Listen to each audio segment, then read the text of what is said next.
สบายดีและสวัสดีเนาะทางฝั่งลาวฝั่งไทยและต่างประเทศและยินดีต้อนรับเข้าสู่ช่อง YouTube ดอนไทยแนลมื้อนี้ก็สิพาพี่น้องหรือว่าพา FC เนาะมาหาทางน้องปานินปะไนคือเก่าอีกแล้วพี่น้องต้องไปเนาะมาถ่ายคนก็ดีเนาะนี่ก็กูดิมาเบิ่งได้อยู่ติกันเลยพี่น้องเนาะสบายดีเนาะสบายดีสบายดีเนาะน้องปานินปะไนคือเก่าเนาะโดยแนะนำแน่ผู้ใดเป็นปานินเนาะ ซื้อปลานินปานินปานในโอ้ยเนาะคือปานินปานในเด้อพี่น้องบางคนก็สิจำแนกบ่ออกเนาะ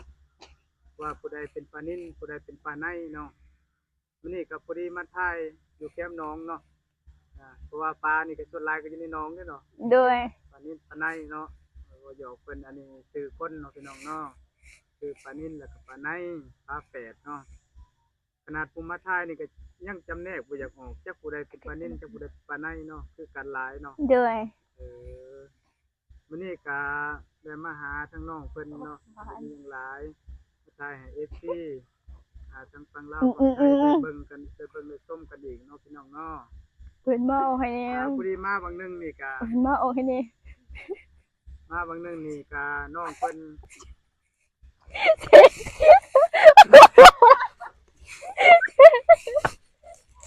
มาคือเขาก็มาอยากเข้ากล้องเจ้าอีกมาสิแล้วเดี๋ยวเขาก็จะก็เข้ากล้องนำพญาเพิ่นเนาะพอดีมาทางเฮือนเพิ่นวังย่านี่ก็น้องก็กำลังมาแต่ไสเนาะเลยคู่ไว้มาแต่ไรควายเนาะเลยงัวแลกควายต่อคอกแม่นบ่โดยงัวควายเพิ่นไปป้องมาไว้คอกเพิ่นทำมาแล้วก็ตื่นมาแล้วก็ปล่อยเนาะโดยเลี้ยงบ่ไปน้ำหลังมันบ่เลือกไปรัดเนาะปลูกไว้บ่ผูกไว้แล้วก็มารัดเอาปลูกไว้ปลูกไว้หรือว่าล่ามไว้เนาะบางแปลงหรือว่าบางท้องถิ่นเพิ่นว่าล่ามไว้ปลูกไว้แล้วมันย้ายเอาบ่โดยนี่ก็มีบรรยากาศมาถ่ายอยู่ป่าพี่น้องก็มีป่าแล้วเนาะแถวหนองนี่ล่ะเอาบรรยากาศมาให้ที่ได้เบิ่งกันเนาะคือว่าได้ยินว่ามาแต่ในบ้านบ่โดยเพิ่นก็มาแต่ในบ้านแล้วก็หลังจากมาแต่ในบ้านแล้วก็ไปลัดควายเนาะโดยไปลัดควายเข้าคอกพี่น้องจักหน่อยก็ว่านึ่งข้าวนึ่งน้ำเนาะโดยแต่งอยู่แต่งกินเพื่อพ่อเจ้าแม่อีกสวยลังบวงคือเก่าพี่น้องเอ้ยเนาะก็เลยมาถ่ายให้ FC ได้เบิ่งเนาะทางไทยทางลาวแล้วก็ทางต่างประเทศผู้ใดเป็น FC ปานินเนี่ยกด1เนาะปานินนี่เอื้อยแต่ว่าโดยผู้ใดเป็น FC ปานในนี่กด2เนาะเพราะว่าเอื้อยกับน้องเนาะเอื้อยนี่ปานินเนาะน้องนี่ปานในเด้อ FC เนาะทางฝั่งไทยท่านผู้ใดเป็น FC ปานินก็กด1ปานในก็กด2ก็ได้เนาะคอมเมนต์เข้ามาอยู่ใต้คลิปเด้อพี่น้องนี่ก็ได้มาเอาบรรยากาศอยู่แคมป์หนองสะให้เบิ่งเนาะน้ำก็ใสเป็นตาอาบได้นี่เป็นตาอาบเนาะน้ำก็เนาะโดยใสดีน้ำก็ดีเคยมาอาบอยู่บ่ตอนยังน้อยเคยพี่ไก่กันยังอาบพี่ไก่กันยังอาบพี่กายนี่ก็อาบบ่โดย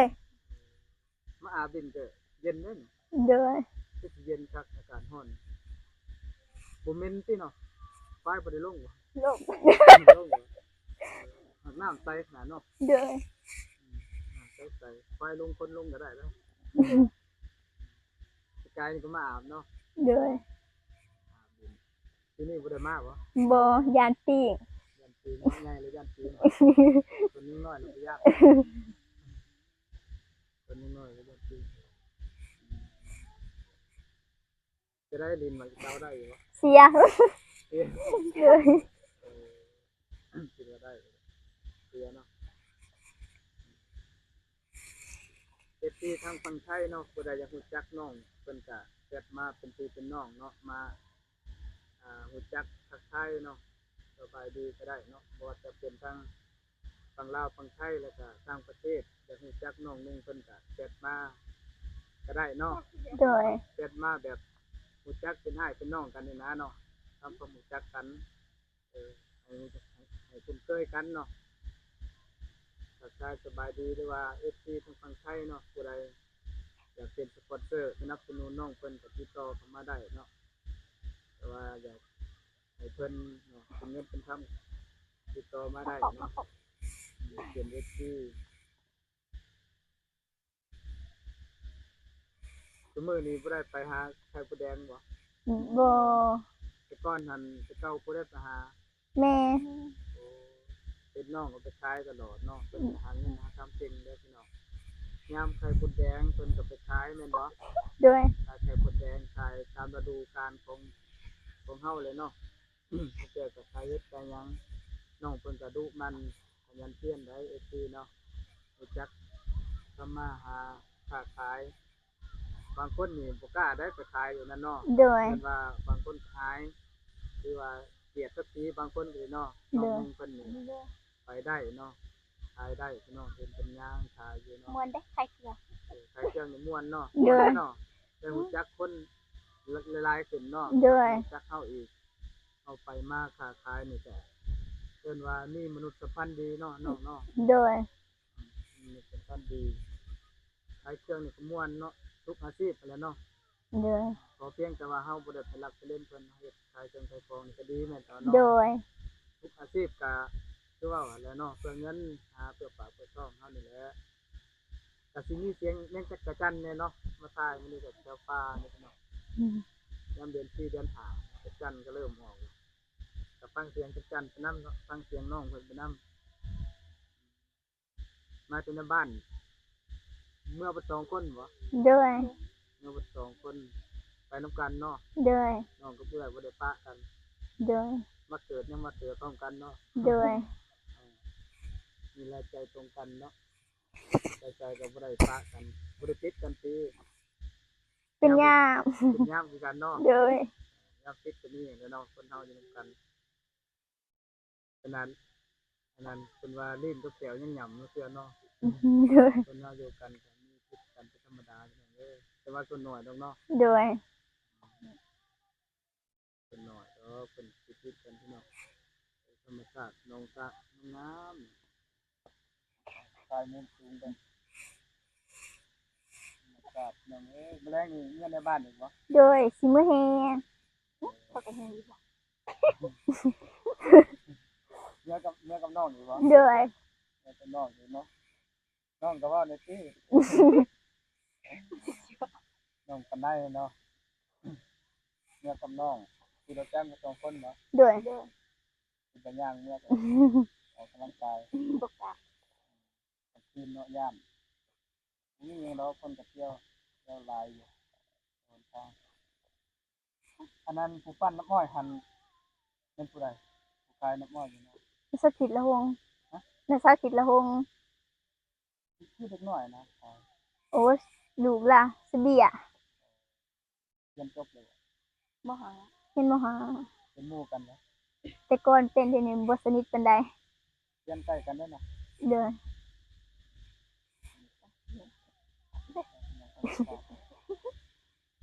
อยู่เพื่อนหันก็มีสวนพักในข้างหลังเนาะ ด้วย พดสมือหรือวะ ด้วย พดสมือน้องเองบ่ปลูกนี่พ่อแม่ ปลูกเอง ปลูกเองน้อง2คนนี่ปลูกเนาะปลูกเองเด้อพดทุกเช้าทุกแรงบ่ ด้วย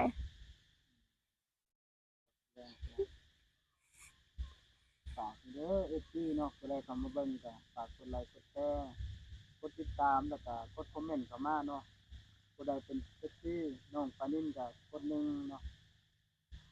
ปานใดก็กด2เด้อพี่น้องเด้อเนาะว่าจะเป็นเอฟซีทั้งฝั่งลาวฝั่งไทยเนาะ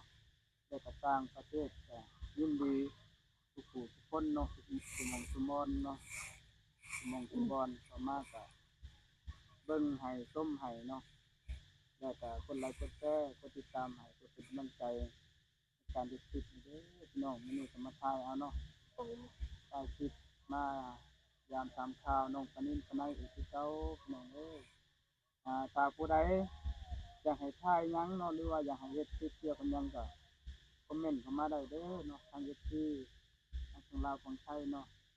อยากให้เฮ็ดคลิปเกี่ยวกับหยังเนาะก็คอมเมนต์เข้ามาได้ น้องนี่ก็คือกันเนาะคอมเมนต์เข้ามาได้ว่าเอ้ยงามจังซั่นจังซี่ก็คอมเมนต์เข้ามาได้เนาะ โดย ก็งามอีหลีที่น้องเพิ่นก็เนาะเพิ่นสิได้เบิดสองเนาะ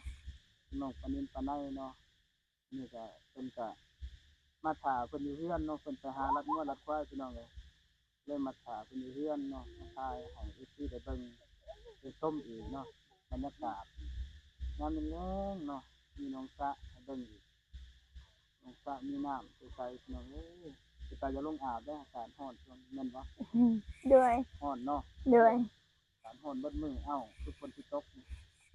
เดี๋ยวก็บ่ตก ฝนสิตกจักเทื่อฝนตกก็ดีแล้วเย็นๆเนาะ โดย อยู่เฮือนก็เฮ็ดนาอยู่บ่ปลูกข้าวอยู่เนาะ บ่ได้เฮ็ด เฮ็ดเนาะ โดย สำบายจ้ะลมเย็นติดได้เฮ็ดนาเนาะ